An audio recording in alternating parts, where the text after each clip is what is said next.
This is the Mark Education channel. Please do like and comment on our videos. And do subscribe our channel. If you have any query or doubt or having any question regarding any topic, please leave a comment on comment box. We will try to get back to you with more explanation. Thank you.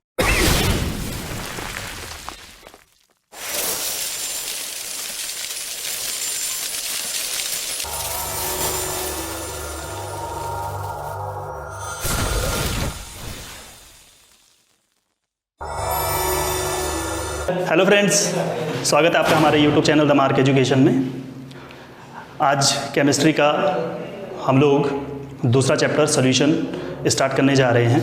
अब बात करते हैं सबसे important term concentration को define करने की, वो है मोलैरिटी। मोलैरिटी, अब मोलैरिटी क्या होती है? मोलैरिटी क्या है? तो मोलैरिटी आपके पास क्या है? Number of solute particles dissolve in per liter, L का मतलब लीटर है, पर लीटर ऑफ सोल्यूशन। पर लीटर ऑफ सोल्यूशन का मतलब क्या होता है? 1 लीटर ऑफ सोल्यूशन। ठीक है, पर लीटर का मतलब 1 लीटर की बात हो रही है कि 1 लीटर में जितने भी सॉल्यूट के पार्टिकल डिसॉल्व होते हैं वो उसकी क्या होगी? मोलैरिटी। हमेशा इस चीज़ को याद रखना। छोटा सा डेफिनेशन है, डेफिनेशन हमें क्या पूछा जाएगा कभी भी नहीं, ठीक है ना। तो number of solute particle dissolve in पर लीटर ऑफ सॉल्यूशन, यानी कि 1 litre of solution, 1 litre solution में सॉल्यूट के जितने पार्टिकल्स डिसॉल्व होते हैं वो उसकी मोलैरिटी होती है। मोलैरिटी को डिनोट किया जाता है कैपिटल M से।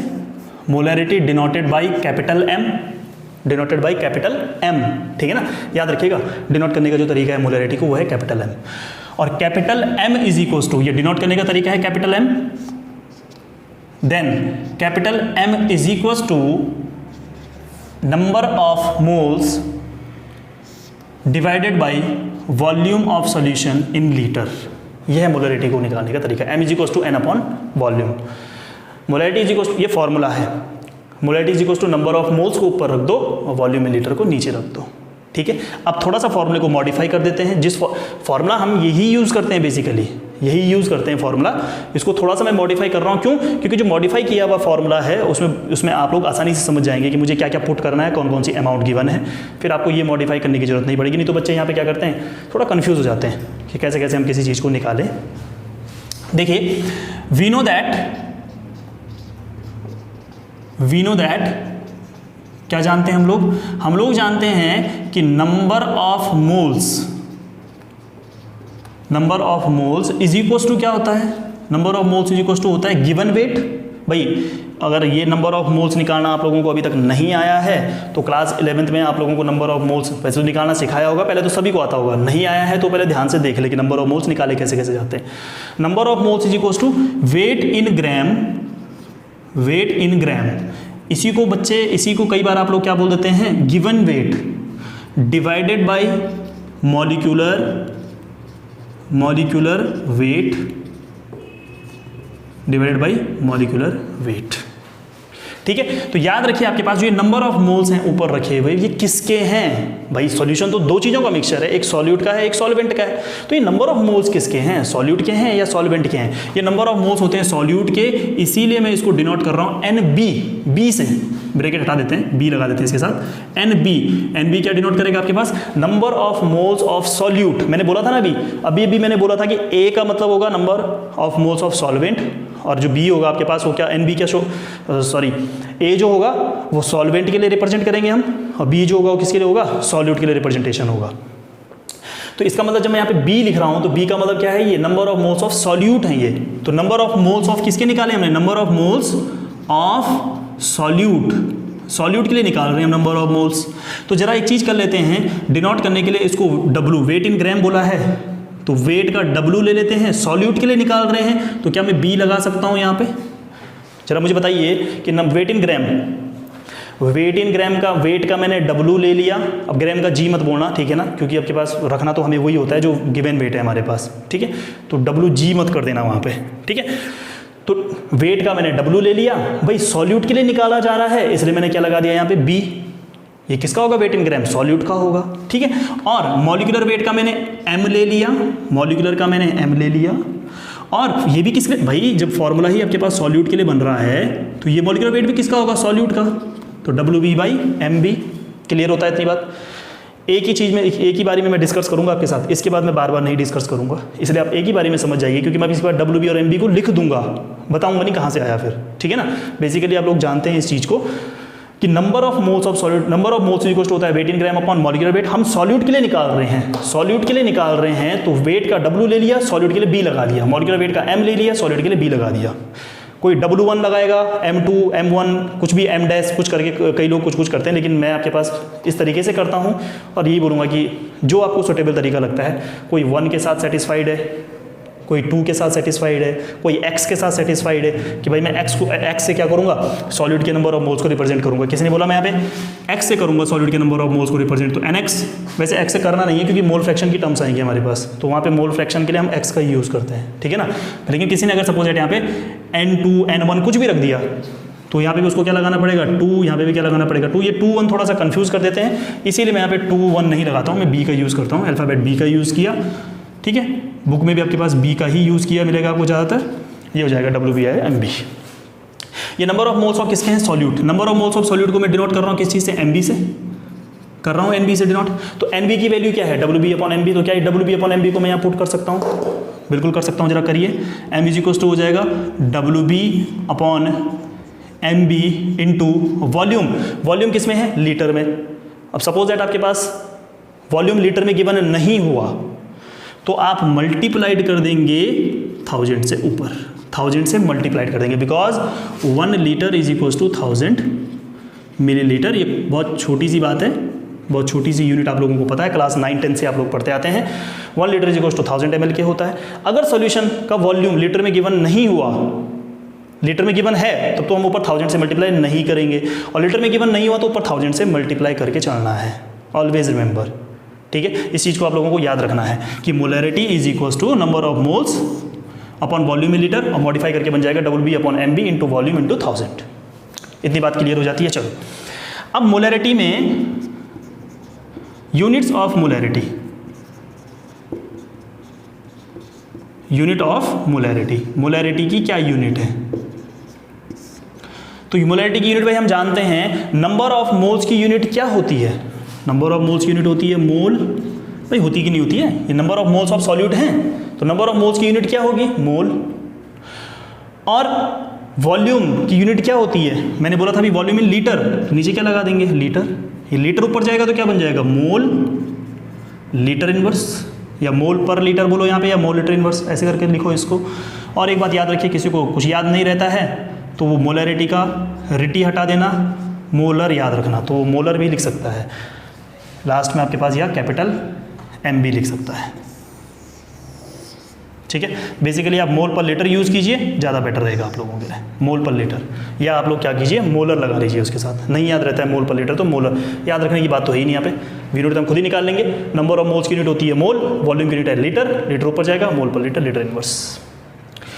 अब दूसरी बात यहाँ पे याद रखने वाली एक बात और है कि molarity is not a good method, is not a good method to express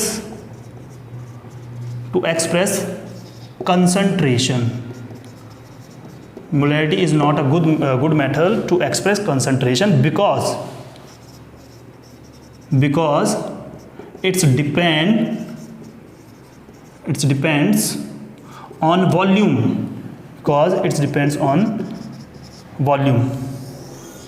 volume के ऊपर डिपेंड कर रही है। आप देख रहे हैं नीचे वॉल्यूम है, इसमें इन्वर्सली प्रोपोर्शनल है ना, नीचे की तरफ है, मतलब वॉल्यूम घटेगा मोलैरिटी बढ़ेगी। आप जानते हैं इन्वर्सली और डायरेक्टली प्रोपोर्शनल का क्या मीनिंग होता है।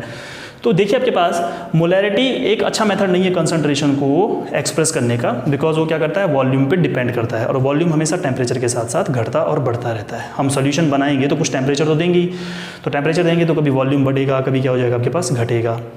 तो वॉल्यूम के साथ आपके पास मोलैरिटी घटती और बढ़ती रहती है, इसी की वजह से हम बोलते हैं मोलैरिटी कंसंट्रेशन को एक्सप्रेस करने का एक अच्छा मेथड नहीं है, ठीक है। तो एक चीज़ आपको ये याद रखनी है, डिपेंड ऑन वॉल्यूम, ठीक है ना, and volume are depends on temperature, volume आपके पास क्या होता है, टेम्परेचर के साथ घटता और बढ़ता रहता है।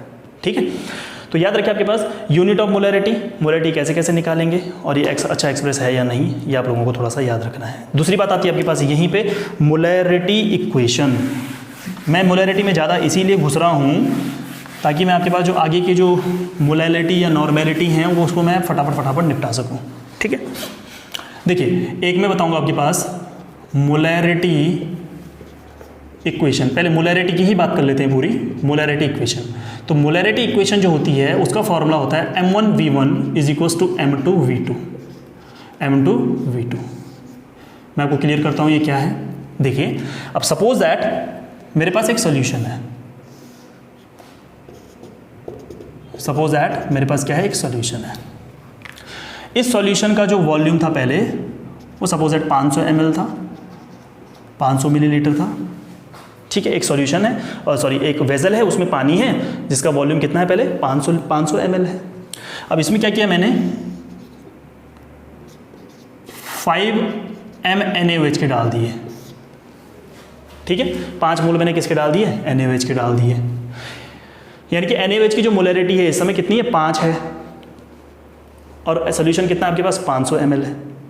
ध्यान से सुनना इस चीज़ को, हाँ थोड़ा सा फील करना, आपको क्लियर हो जाएगा कि हम कहाँ पे लगाएंगे। अब सपोज दैट मैंने इसमें और पानी ऐड कर दिया, मतलब मैंने जो वॉल्यूम है वो 500 ml से कहाँ तक पहुँचा दिया, 1000 ml तक पहुँचा दिया। 500 मिलीलीटर पानी मैंने इसमें और ऐड कर दिया।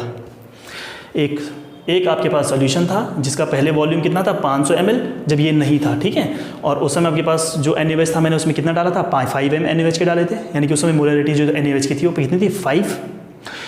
और मैंने उसमें जो वॉल्यूम था वो 500 ml रखा था। मैंने इसमें धीरे धीरे करके और भी पानी ऐड कर दिया, वॉल्यूम ऐड किया। अब आप ये भी ऐड कर सकते हैं, कोई दिक्कत नहीं है। ठीक है, मैंने वॉल्यूम को ऐड किया आपके पास, यानी कि वॉल्यूम को ऐड करने का मतलब कि पानी और डाल दिया उसमें। पानी और डालूंगा तो भाई मैंने धीरे धीरे करके पानी को इतना डाला कि मैंने उसको 1000 ml कर दिया पूरा। अब मैं आपसे पूछता हूँ कि जरा बताओ इसकी नई मोलैरिटी क्या है, नई मोलैरिटी क्या है। तो आपको तब ये इक्वेशन लगानी है। कैसे लगाएंगे आप, कि भाई देखिए ये तो हो जाएगा V1, ये हो जाएगा M1, ये हो जाएगा V2, ये हो जाएगा M2। आप फॉर्मूला यूज़ करेंगे M1V1 अब is equals to M2V2। M1 की वैल्यू रख देंगे, V1 की वैल्यू रख देंगे और बाकी आप निकाल लेंगे। कई बार आपके पास मोलैरिटी डायरेक्ट गिवन नहीं होती है तो मोलैरिटी निकालना पड़ेगा, वो आपको मैंने बताया अभी कैसे कैसे निकालना है। ठीक है, खैर न्यूमेरिकल प्रॉब्लम को भी हम लोग डिस्कस करेंगे। तो यहाँ पर सबसे पहली बात यह है कि M1 का मतलब क्या है। M1 का मतलब होता है मोलैरिटी जो M1 जो पहले थी, ठीक है ना, मोलैरिटी बिफोर डाइल्यूशन से पहले जो मोलैरिटी थी वो कितनी है, M1। मतलब जब मैंने डाइल्यूशन का मतलब पानी ऐड करना, जब मैंने उसमें पानी ऐड नहीं किया था तो उस समय मोलैरिटी आपके पास क्या थी, सपोज दैट 5m थी ना। तो मैं ये मान के चलता हूँ उस समय आपके पास मैंने जो मोलैरिटी थी, इस समय 5 नहीं लिखूंगा मैं, ठीक है ना, 5 नहीं लिख रहा मैं, M1 को आपको बता रहा हूँ। डाइल्यूशन का मतलब होता है कि भाई पानी और ऐड करना है उसमें। तो जब मैंने पानी ऐड नहीं किया था उस समय मोलैरिटी ये थी। तो मैं मान के चल रहा हूँ कि भाई जब मैंने डाइल्यूशन नहीं किया था तो मोलैरिटी मेरी कितनी थी, M1। M2 हो जाएगा आपके पास मोलैरिटी आफ्टर डाइल्यूशन। V1 हो जाएगा आपके पास वॉल्यूम बिफोर डाइल्यूशन, और V2 हो जाएगा आपके पास वॉल्यूम आफ्टर डाइल्यूशन। यानी कि डाइल्यूशन करने के बाद जो वॉल्यूम है वो V2 है, डाइल्यूशन करने के पहले जो वॉल्यूम था वो V1 था। पहले ये रहा पहली वाली कंडीशन, ये रही बाद की कंडीशन जब डाइल्यूशन कर दिया। डाइल्यूशन का मतलब पानी ऐड कर दिया। आपको एक एक चीज़ को बहुत अच्छी तरीके से सुनना होगा, समझना होगा, तब जाके आपकी क्लियर होंगी ये चीज़ें, और तब आप वैल्यूज़ पुट करेंगे और आपके पास आपकी मोलैरिटी आ जाएगी। M1 निकालना है तो हम जानते हैं M1 इज इक्वल्स टू क्या हो जाएगा, भाई बोल रहा है M1 into V1 is equals to M2 into V2। तो ये तो बहुत ईजी हो जाएगा ना, यहाँ से आप मॉडिफाई खुद ही कर लेंगे कि M1 निकालेंगे तो V1 कहाँ चले जाएगा, डिवाइड में। मल्टीप्लाई की चीज़ कहाँ जाती है हमेशा, डिवाइड में। तो M2 into V2 upon V1। M2 निकालना है तो V2 नीचे आ जाएगा। मल्टीप्लाइड बाई चीज़ हमेशा याद रखिए डिवाइड में आ जाती है, हमेशा मल्टीप्लाई की जो चीज़ है वो डिवाइड में आ जाती है, डिवीजन में आ जाती है। मैथ्स के स्टूडेंट हैं सब इतना जानते हैं, जो बायोलॉजी वाले हैं वो भी इतना जानते हैं। ठीक है, ये कोई बहुत बड़ी बात नहीं है। अच्छा, दूसरी बात आती है आपके पास, देखिए कई बार आपके पास बोलेगा कि a solution is a centimolar, डेसीमोलर। इसका मतलब क्या हुआ, देखिए सपोज दैट मेरे पास बोला डेसीमोलर सॉल्यूशन, डेसीमोलर सॉल्यूशन, मेरे पास बोला सेंटीमोलर सॉल्यूशन, ठीक है। फिर मेरे पास बोला बाईमोलर सॉल्यूशन, और मेरे पास बोला सेमीमोलर सॉल्यूशन, सेमीमोलर सॉल्यूशन, ठीक है। तो याद रखिए आपके पास डेसीमोलर का मतलब क्या होता है। देखिए आपके पास डेसीमोलर का मतलब होता है m/10 molar solution.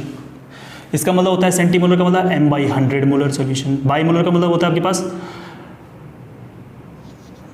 2 molar solution, bimolar 2 molar solution. Semi molar का मतलब है 1/, यानी कि m/2 molar solution, m/2 molar solution.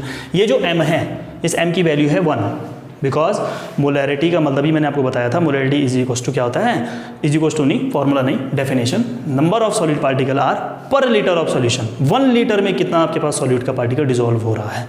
तो इसका मतलब हो जाएगा आपके पास, ये हो जाएगा 1/10, यानी कि मोलैरिटी इस केस में कितनी है 1, यहाँ पे भी m1 लगा हुआ है तो ये हो जाएगा 1/100, 2 लगा हुआ है तो ये हो जाएगा 2 × 1 2, ये हो जाएगा 1/2, ठीक। ये आपके पास बहुत बार आपके पास क्वेश्चन में बोलता है कि एक डेसीमोलर सॉल्यूशन है, बताओ उसका मास कितना होगा। ये क्वेश्चन आएंगे धीरे धीरे करके आपके पास अभी, है ना, जब हम न्यूमेरिकल वाले पार्ट को डिस्कस करेंगे। तो आपको समझ जाना है डेसीमोलर का मतलब बोल रहा है तो मोलैरिटी गिवन है, कितनी है 1/10। मोलैरिटी कितनी है, इसका मतलब मोलैरिटी है 1/10, ऊपर शायद ना दिख रहा हो, मोलैरिटी कितनी होगी 1/10, 1/100, 2 और 1/2। सेमीमोलर, बाईमोलर, सेंटीमोलर और डेसीमोलर सॉल्यूशन। तो याद रखिएगा ये टेबल आपको यूज़ करनी है आगे जब आपके पास क्वेश्चंस ऐसे आएंगे सेंटीमोलर बाईमोलर से रिलेटेड। अब मैं इस टेबल में एक चीज़ आपको बता दूं, अगर बोलेगा डेसीमोलल सॉल्यूशन, याद रखिए मैं यहाँ पे लिख रहा हूँ, अब टेबल नहीं बनाऊंगा, मैं बोला था ना डेसीमोलल, मोलल इसका मतलब मोलैलिटी की बात हो रही है, इसका मतलब हो जाएगा स्मॉल m/10 मतलब 1/10, ठीक। अगर बोला उसने डेसी नॉर्मल सॉल्यूशन, तो डेसी नॉर्मल का मतलब नॉर्मेलिटी की बात हो रही है, तो फिर से सेम में क्या हो जाएगा, सिर्फ रिप्रेजेंट करने का जो ऊपर का तरीका है, जो ऊपर हम जो अल्फाबेट ऊपर यूज़ कर रहे हैं वो चेंज हो जाएगा। मोलल बोलेगा स्मॉल m आ जाएगा, नॉर्मल बोलेगा n आ जाएगा, n/10, इसका मतलब 1/10, मतलब वही है 1/10, 1/100, सब कुछ मतलब वही है, बस सिर्फ उस कैपिटल M की जगह पे मोलैलिटी के लिए m हो जाएगा और नॉर्मेलिटी के लिए n हो जाएगा। अभी इन पे हम जाएंगे क्या क्या है, लेकिन मैं अभी टेबल नहीं बनवाऊंगा, मैं बोलने का मतलब मेरा ये है, रीज़न उसके पीछे क्या है, एक बार टेबल बनवा दिया आपको, आप याद रखिए वैल्यूज़ तो वही रहने वाली है, चेंज नहीं होने वाली। चेंज क्या होगा, सिर्फ ये m, मोलल बोलेगा स्मॉल m, नॉर्मल बोलेगा कैपिटल N। क्लियर हो जाती है इतनी बात। चलिए अब देखिए दूसरी बात आती है, फटाफट चलते हैं।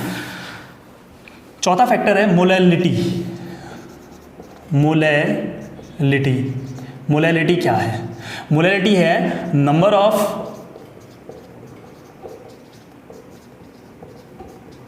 सॉल्यूट पार्टिकल्स डिसॉल्व इन पर kg ऑफ सॉल्यूशन। आप लोग यहाँ पे पर kg ऑफ सॉल्वेंट भी लिख सकते हैं, ठीक है ना, पर kg ऑफ सॉल्वेंट, ठीक है, पर kg of solvent, number of solute particle dissolve in पर kg ऑफ सॉल्यूशन या पर kg ऑफ पर kg का मतलब क्या हो जाएगा 1 kg, और हम जानते हैं कि 1 kg बराबर किसके होता है 1000 ग्राम। अभी यूज़ करेंगे उस यूनिट का, ठीक है। मोलैलिटी को डिनोट किया जाता है स्मॉल m से। अब स्मॉल m जो आपके पास है, small m is equal to होता है number of moles of solute NB, number of moles of solute divided by weight of solvent WA। यहाँ पे वॉल्यूम नहीं आता, याद रखना इस चीज़ को, इसलिए ऊपर भी देखा होगा आपने पर लीटर नहीं लिखा हुआ है, पर kg लिखा हुआ है, तो इसका मतलब यहाँ पे वॉल्यूम नहीं है, ठीक है ना। क्या आएगा, सॉल्वेंट का वेट, सॉल्वेंट का वेट आएगा यहाँ पे। तो सॉल्वेंट का वेट है, अभी NB की वैल्यू हमने देखी थी, क्या होती है WB। सॉल्वेंट का वेट किस में होना चाहिए, kg में, किस में होना चाहिए kg में। A का मतलब बोला था ना सॉल्वेंट, अब यहाँ पे पैरामीटर के बारे में लिख लेते हैं। WA का मतलब होगा weight of the solvent, weight of the solvent. NB का मतलब अभी लिखाया है आपको, ठीक है ना, और WB का मतलब तो अभी लिख लेते हैं यहीं पे, WB का मतलब नहीं लिखा था शायद हम लोगों ने, WB by NB into WA। अगर केजी में नहीं गिवन हुआ multiplied by 1000 because 1000 gram is equals to 1 kilogram, है ना। 1000 ग्राम बराबर किसका होता है 1 किलोग्राम के। पैरामीटर में WB क्या है, ये बार बार वही रहेगा, ठीक है, WB बदलेगा नहीं। WB इज इक्वल्स टू हो जाएगा वेट ऑफ सॉल्यूट और MB इज इक्वल्स टू हो जाएगा molecular weight of solute, molecular weight of solute. Clear, इतनी बात आप लोगों को याद रखनी है। Molecular weight of solute and wait of solvent. जहां पे B लिखा है वो सॉल्यूट का वेट है, जहां पे A लिखा है वो सॉल्वेंट का वेट, ठीक है ना। वो A लिखा है तो मतलब वो सॉल्वेंट को रिप्रेजेंट करेगा, B लिखा है तो वो सॉल्यूट को रिप्रेजेंट करेगा। मैंने पहले ही आपको बता दिया था इसीलिए जब स्टार्टिंग की थी अभी तक, है ना। और आपके पास फॉर्मूला है ये यूनिट फॉर मोलैलिटी, यूनिट हो जाएगा आपके पास, जरा बताइए नंबर ऑफ मोल्स की यूनिट क्या हो जाएगी, मोल। सेम नीचे केजी लगा हुआ है तो लगा दो केजी नीचे, केजी ऊपर जाएगा क्या, या तो मोल पर केजी बोलो या तो बोल दो मोल केजी इनवर्स, या आप इसी को बोल सकते हैं मोलल, मोलल याद रखिएगा, ठीक है ना। जिसको नहीं याद रहता है यूनिट तो वो मोलल लिख के आ जाए, इनफ है उसके लिए, ठीक है। पर यूनिट जरूर लगाना अगर आपको मोलैलिटी या नॉर्मेलिटी कुछ भी पूछिए। यूनिट नहीं लगाओगे, यूनिट के मार्क्स आपके कट होते हैं बोर्ड में, खासकर बोर्ड के जो आपके पास स्टूडेंट्स हैं वो ध्यान से सुन ले। अगर आप लोगों ने यूनिट नहीं लगाई, आपके मोल्स, आपके जो मार्क्स हैं वो कट होंगे, यूनिट के मार्क्स आपके कट होते हैं, तो इसीलिए यूनिट आप लोग याद रखिए। सेकेंड फैक्टर हम क्या बोलेंगे कि मोलैलिटी इज अ गुड और बैड, गुड मेथड होगा कंसंट्रेशन को एक्सप्रेस करने का, या bad, good method to express concentration because it not depends on volume. Yes, इसके आगे की लाइन खुद जोड़िए, because it not depends on volume. Volume के ऊपर क्या नहीं करती है मोलैलिटी, डिपेंड नहीं करती है। वॉल्यूम कहीं दिख ही नहीं रहा है, क्या दिख रहा है, वेट। तो याद रखिए कंसंट्रेशन को एक्सप्रेस करने का एक अच्छा मेथड है। मोलैरिटी नहीं है क्योंकि वॉल्यूम के ऊपर डिपेंड करती है, ठीक। तो ये बातें हम लोगों ने थोड़ा सा मोलैलिटी में सीखी हैं। मोलैलिटी कैसे कैसे निकालेंगे, डेफिनेशन क्या है, ये सब चीज़ जो बेसिक चीज़ें मैंने आपको बताई हैं, ठीक है। चलिए अब दूसरी बात करते हैं। आप लोग वीडियो को पॉज करके ये उतारते रहा करें, ठीक है। वीडियो को पॉज करके इतना उतारते रहा करें जितना पार्ट कवर हो जाता है, ठीक। अब देखिए मेरे पास सपोज दैट देखिए मेरे पास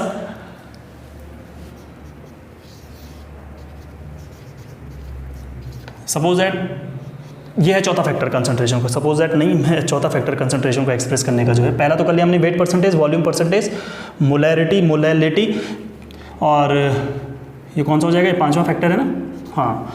तो पांचवा फैक्टर हो जाएगा mole fraction. Mole fraction table नहीं बनाऊंगा, मैंने बोला था 1/10, अगर डेसी मोलल बोला है तो 1/10 हो जाएगा, ठीक है ना। तो टेबल नहीं बनाएंगे हम लोग। मोल फ्रैक्शन को आप लोग डिनोट करते हैं एक्स से, ऑलवेज रिमेंबर। और ये है यूनिटलेस होती है, ठीक है ना, यूनिटलेस होता है। मोल फ्रैक्शन जो आपके पास है वो यूनिटलेस है। मोल फ्रैक्शन का मतलब आप लोग कि भाई हमें बताना है कि किसी भी सॉल्यूशन में सॉल्यूट के कितने मोल्स हैं। मोल फ्रैक्शन देखिए मैं आपको पहले क्लियर कर दूं कि सपोज दैट एक कंपोनेंट है ए से बी, इस ए का जो मोल फ्रैक्शन है वो एक्स ए है, इस बी का जो मोल फ्रैक्शन है वो एक्स बी है, क्योंकि डिनोट किया जाता है एक्स ए किससे, एक्स से। तो ए के लिए मोल फ्रैक्शन हो जाएगा एक्स ए, बी के लिए मोल फ्रैक्शन हो जाएगा एक्स बी। अब कैसे कैसे निकाला जाता है मोल फ्रैक्शन? मोल फ्रैक्शन निकाला जाता है X A is equals to, formula है ये Na/Na प्लस Nb। बात हुई आगे ना, Na मतलब number of moles of solvent और B का मतलब number of moles of solute, ठीक है। तो हमारे पास इस तरीके से हम मोल फ्रैक्शन निकालेंगे। XB NB ऊपर, क्योंकि B की बात हो रही है, NB ऊपर आ जाएगा, ये हो जाएगा Na प्लस NB। इसको इक्वेशन फर्स्ट मान लो, इसको इक्वेशन सेकेंड मान लो। अब अगर हम इक्वेशन फर्स्ट में से इक्वेशन सेकेंड को क्या कर दें, ऐड कर दें, तो XA प्लस XB, अगर हम इक्वेशन फर्स्ट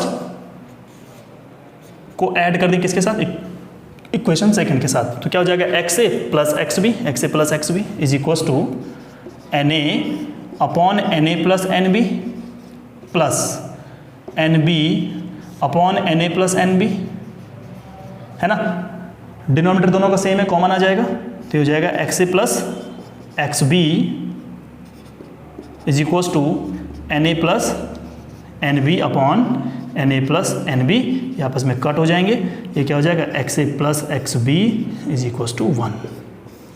अब 3 कंपोनेंट होंगे तो XC ले लेंगे और नीचे क्या हो जाएगा NB प्लस NC, 4 होंगे तो ND ले लेंगे। कंपोनेंट जैसे जैसे बढ़ते जाएंगे वैसे वैसे हम Na plus NB plus, total सबने एक के ही आना है, याद रखिए इस चीज़ को। अब हमारे पास सपोज अगर मोल फ्रैक्शन B के गिवन है, A का निकालना है, तो क्या हो जाएगा XB is equal to 1 minus X है, इसको उस तरफ ले जाएंगे, मॉडिफाई हम खुद कर सकते हैं, X इसको उस तरफ ले जाओ माइनस में जाएगा, और अगर X A के निकालने हैं तो 1 माइनस क्या हो जाएगा XB, इस तरीके से, है ना। आपको कौन से फॉर्मूले याद रखने हैं, एक आपको ये याद रखना है, एक आपको ये याद रखना है, और एक आपको ये याद रखना है, ठीक है। मोल फ्रैक्शन आपको कई बार डायरेक्ट गिवन नहीं होते हैं, निकालने पड़ते हैं।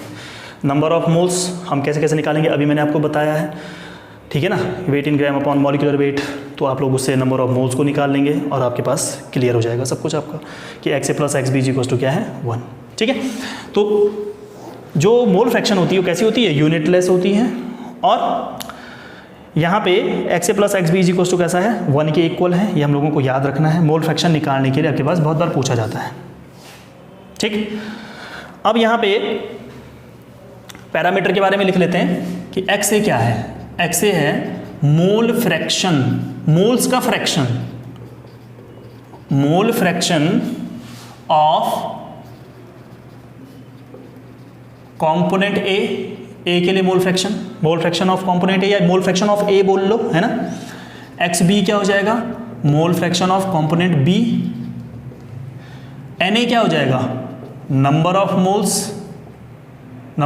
मोल्स ऑफ कंपोनेंट A, ठीक है, मैंने A लिखा है सीधा direct, number of moles of A, और B क्या हो जाएगा, number of moles of component B, ठीक है ना।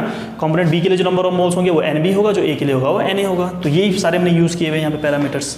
तो याद रखिए पैरामीटर क्या क्या शो करते हैं, ये आप लोगों को थोड़ा सा याद रखना है, ठीक है। क्लियर होती है बात, बस करेंगे। तो thank you so much student, आप लोग हमारे चैनल को सब्सक्राइब करें, बेल आइकन को प्रेस करें, आप लोगों को फिजिक्स और केमिस्ट्री की वीडियोस डेली अपडेशन आपको यहाँ पे मिलती जाएंगी। Thank you so much.